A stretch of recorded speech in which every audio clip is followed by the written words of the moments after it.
सरकार तो गई हुई है, मतलब इतना बड़ा आतंकवादी का हमला हुआ, उनकी कुछ पता ही नहीं है। इधर पूरी नीचे पूरे आर्मी का बेस है, उन्हें पता ही नहीं है। કાશ્મીરનું નામ બદનામ કરો છો। કાશ્મીરમાં કઈ વાંધો નથી, વાંધો આપણી સરકારની સિક્યુરિટીમાં છે।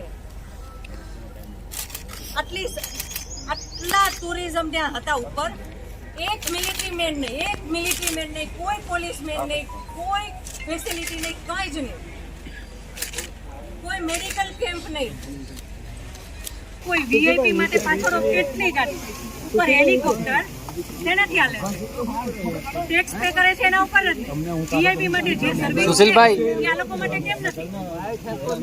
નીચે આર્મી કેમ્પમાં ચિલ્લાઈને કહેતી હતી કે ઉપર કેટલા લોકો જલ્દી કંઈક કરો, અમે ઉપરથી પડતા આખડતા નીચે ઉતરતી, હજી ઉપર કોઈ ફેસિલિટી કોઈ નથી।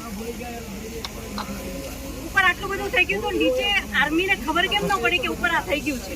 આતંકવાદી અમારી સામે આવીને ગોળી મારી જાય છે, હિન્દુ મુસલમાનને અલગ કરીને હિન્દુના બધા ભાઈઓને ગોળી મારી છે, તો આપણી આર્મી કરે છે શું?